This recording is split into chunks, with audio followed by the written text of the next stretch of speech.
Hoje eu quero falar algo que Deus tem me mostrado aqui no livro de Provérbios e em Colossenses 3. Nós vamos falar sobre a mente humana hoje. Nós vamos falar um pouco sobre isso. Porque no processo de restauração que ora ocorre em cada crente, está ocorrendo isso que eu vou falar hoje. E eu quero assim ajudar a todos nós a entender do que gera crescimento de vida e o que gera regresso no Evangelho, na nossa vida humana e pessoal. Vamos ver o que faz a gente avançar no Senhor para ter um governo pleno de Cristo, o que faz a gente paralisar e até regredir às vezes. Mesmo lendo a Bíblia, indo nos cultos, acessando os materiais, mas muitas pessoas que já estão na prática da vida da igreja, às vezes eu vejo assim, aos meus olhos, segundo a minha análise, não sei se é totalmente do Espírito ou não, mas se Deus o sabe, mas vejo assim que estabeleceram uma paralisação no seu processo. Outros caíram um pouco. Isso me entristece, porque não estamos num lugar que falta alguma coisa para que a gente sempre fique crescendo. Mas parece que os negócios dessa vida e o amor próprio que temos nos distrai de tal maneira de Cristo que passamos então a mudar nossa visão com relação a Cristo e a igreja, e isso faz com que a gente receba esta paralisação ou até comece a decair daquela posição alcançada.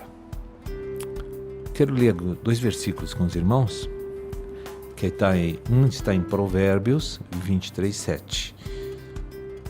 Quero ler com todos. 23:7. Eu nem vou ler todo o versículo, só aquela primeira parte do versículo que diz: porque como imagina em sua alma, assim ele é. A palavra alma aqui denota especificamente a mente humana. Nesse contexto, para você entender, fala a palavra alma, mas aqui o Espírito, usando aqui o rei Salomão, está dizendo que aquilo que eu passo a imaginar, e a minha imaginação depende do volume de conhecimento enxertado na mente, que formou meu quadro emocional, meus pensamentos, convicções, a visão, a ótica, o meu caráter, minha personalidade. E eu uso como matéria-prima para formar imaginações, formular modos e maneiras de como viver aqui fora, de como me comportar, de como eu ver as coisas, de como eu tratar, de como eu me relacionar, de como eu viver de forma total em todas as áreas. Depende desse processo de raciocínio que gera aquela fábrica de ideias, de imaginações que todo dia nós temos devido aos raciocínios humanos, mentais, né? Então, como eu formo, como eu exercito a mente para fazer com que haja produção de imaginações, aquilo vai ser meu eu, a minha pessoa, amém? Agora, em Colossenses, no capítulo 3, no verso 2, diz outra preciosa revelação do Senhor. Queria ler com todos aqui. Pensai nas coisas lá do alto. A gente pensa com a mente, né, irmão? O que é pensar?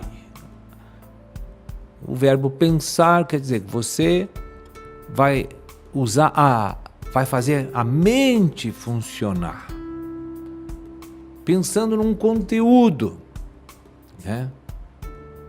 E esse conteúdo que está sendo aqui indicado é na palavra de Deus, nas coisas lá do alto, é a lei espiritual da nova aliança. Tem que pensar nela. Eu tenho que usar minha mente para pensar nela, para que eu produza um quadro de convicções, de padrões mentais, que vai regrar o meu viver, adequando ele a Deus. Então aqui o Senhor diz, pensai nas coisas lá do alto, não nas que são aqui da terra. Esse é o conselho. Veja, sempre que entramos no gnosticismo, né? Olha, você pode estar pensando assim, nós não somos gnósticos. Eu não sou gnóstico, eu sou filho de Deus, eu sou cristão. Mas o gnosticismo é a ciência da articulação mental. Aquela pessoa que busca conhecimento, e o conhecimento, para que ele, usando o conhecimento, comece a formular, segundo o seu parecer mental, cria um quadro imaginativo de como é a realidade para viver e até para transcender esta era da natural para a espiritual. Chama-se introspecção, esse processo que é exercitar nossa mente, observando os nossos sentimentos, nossos movimentos internos, nossos fenômenos psíquicos. Vamos analisar as coisas aqui fora, vamos analisar as coisas aqui dentro, vamos fazer um cálculo, vamos raciocinar, vamos arrazoar, vamos pensar e vamos formar um quadro de padrão, vamos formar um quadro que são padrões de como eu vou viver, segundo o volume de conhecimento da cultura bíblica. Só que isso não é do espírito, irmão. Deus nunca mandou você exercitar a mente. Exercitar a mente é analisar conteúdo e você determinar conclusões mentais a respeito do conteúdo. Deus não quer que tu faça isso. Nunca foi o conselho de Deus. Isso é introspecção. Isso gera justiça própria, isso gera murmuração, isso te faz te sentir de vítima, isso gera autocomiseração, só gera padrões de comportamento que vai prejudicar a tua vida. Deus nunca disse, exercita a tua mente.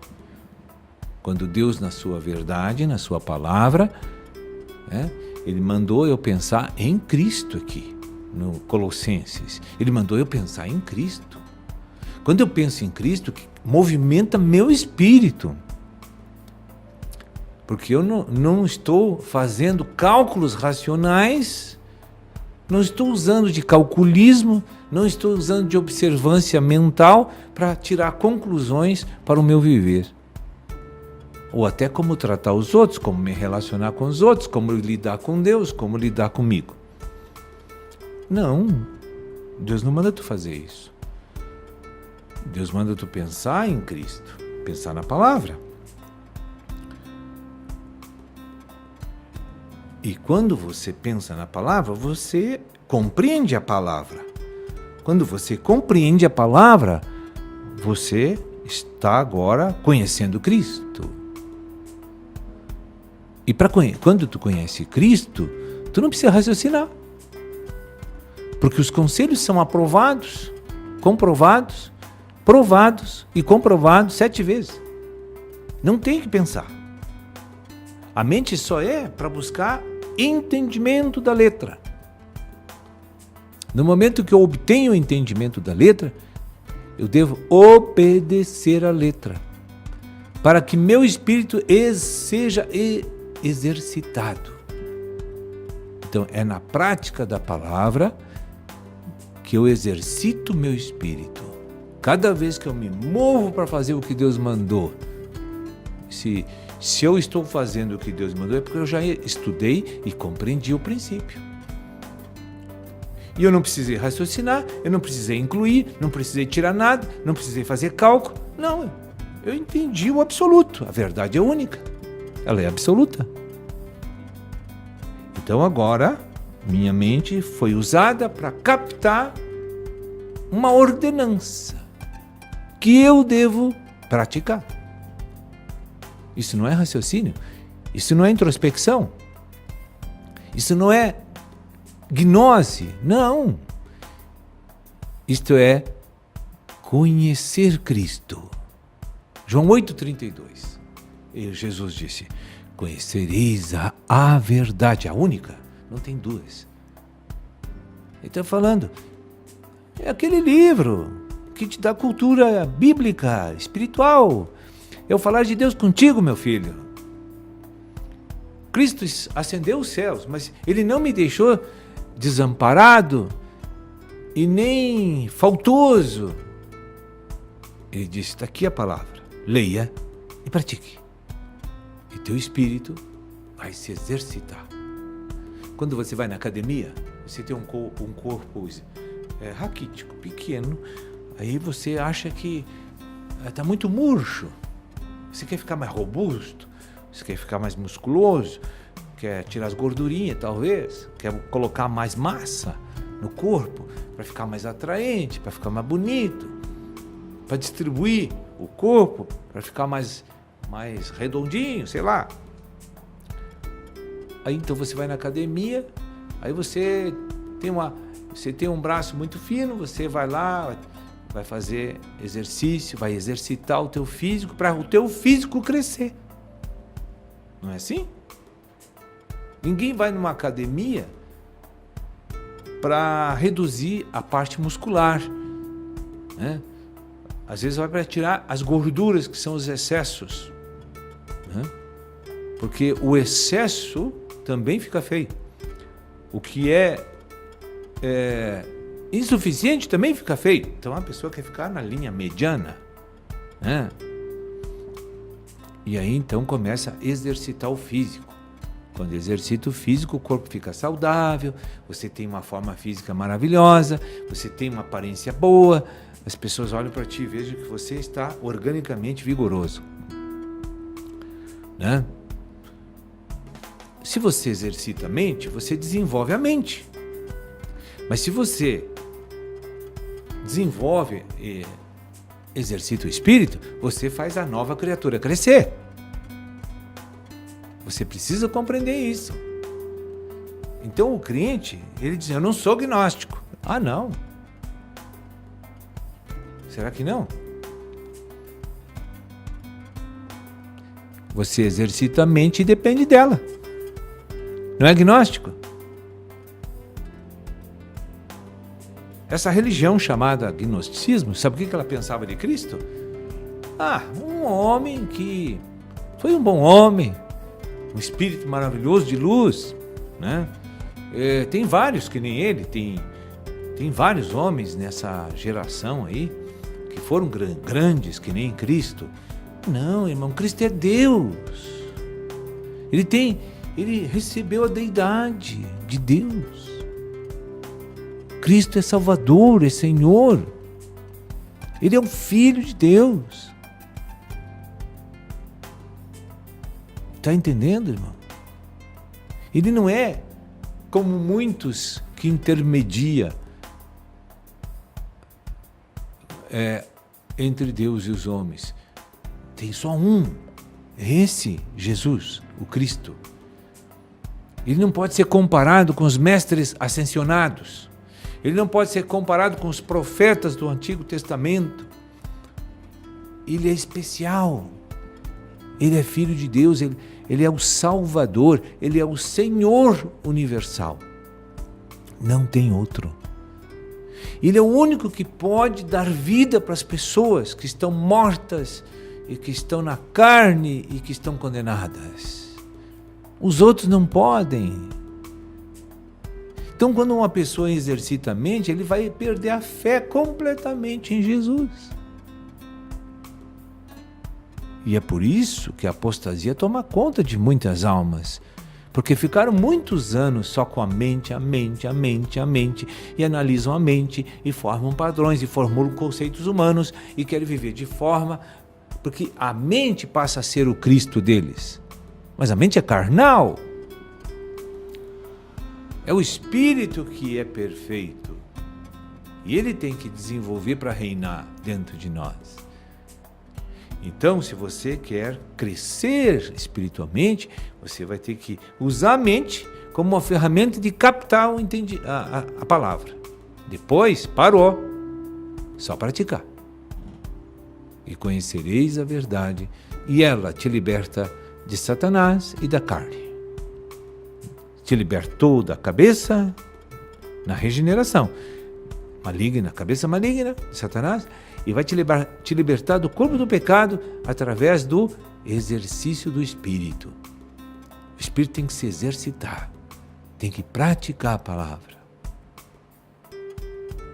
Se você entender isso, você vai dar uma volta grandiosa a partir de hoje, irmão. Se Deus rompeu dentro de você com isso hoje, você vai ver que você tem que viver por fé. E isto é tudo que Deus quer. Você nunca vai ser agnóstico, nem incrédulo, porque incredulidade e idolatria é o gnosticismo, é a mesma coisa. É endeusar o conhecimento, rejeitando a Cristo como autoridade. Porque aquela pessoa que não tem fé não obedece a Cristo. Ela usa a mente, usa o que aprendeu no mundo, usa o que aprendeu do pai, da mãe, da escola, da mídia, usa a palavra, faz uma miscelânea dentro da cabeça, começa a analisar, calcular, dividir, multiplicar, cai zero no chão, busca de novo e estabelece um padrão que ele elege. Isso aqui é divino e agrada a Deus. Aquilo é carne. Isso é carne. O evangelho é simples. Ele leu, entendeu, faz. Leu, entendeu, faz. Mas dói. Por um período vai doer. Mas faça. Leu, entendeu, faz. Isso é exercitar o espírito, crescer em vida. Pronto. Tem coisa complicada? Não. Tem um orgulho tremendo que está impedindo tudo isso. Uma vaidade. Uma obstinação mental. Uma incredulidade. É isso que tem atrapalhando tudo. E não diga que é que não se consegue atingir esse nível, que é muito exigido por Deus. Dá para atingir, irmão. É fácil. Você só precisa se humilhar para obedecer a palavra de Deus. Se humilhar. Quando Deus diz que tu não pode ofender o teu irmão, tu morre aqui dentro, mas não ofende, está acabado o assunto. Te atira no chão, vai para baixo da cama, rola, abre o chuveiro, toma um banho frio, faz qualquer coisa, mas não vai desobedecer Deus. Não é para ofender, não é. Se tu fizer 3 vezes isso que eu estou falando, você vai aprender que essa carne, ela é domada pela autoridade de Cristo. Você ama o dinheiro? Depende do dinheiro? Se falta dinheiro, briga com todo mundo? Então tem um Deus aí controlando tua vida. Tem um Deus pagão, pecador, falso, dominando a tua vida. Mata ele. Quando faltar dinheiro, começa a dar. Dá mais oferta. Dizima, oferta, mata ele. Mas o que você faz? O contrário. Quando aperta as contas e Deus está te dando a oportunidade de vencer pela fé, sabe o que você faz? Corta o dízimo e a oferta. Porque você despreza tanto a Cristo que honra todos os teus fornecedores, mas tu não cumpre com a tua obrigação com Deus. E você pensa que agora no julgamento isso vai ficar assim, irmão? Será que Deus não está vendo que você está agindo inadequadamente no mandamento de Deus? Quando Deus manda eu ter paciência com o irmão, eu tenho que morrer, mas eu tenho que ter paciência com o irmão. Fica ali morrendo, fica morrendo. morrendo. Toma uma água gelada. Engole de novo. Toma um cafezinho. Engole. Mas não fala. Morre você, mas obedece Cristo. Então as pessoas não entendem isso. É tão fácil o evangelho. É totalmente compreensível. Dá para compreender de cara. Não precisa raciocinar. O que é difícil é você se dobrar, queimar a tua vontade. Isso que é difícil. E contra você, isso que é difícil. Você quer contra os outros, mas não contra você. Então você é o máximo, você não erra, você é perfeito, os outros não prestam para nada. Mas nós todos somos fracos e defeituosos. Só que nós não admitimos isso. A gente se acha bom, perfeito, se acha o máximo. Não sei até quando vai essas falsas convicções dentro de você. Amém? Exercitar a mente é analisar conteúdo e você determinar conclusões mentais a respeito do conteúdo. Deus não quer que tu faça isso. Verbo.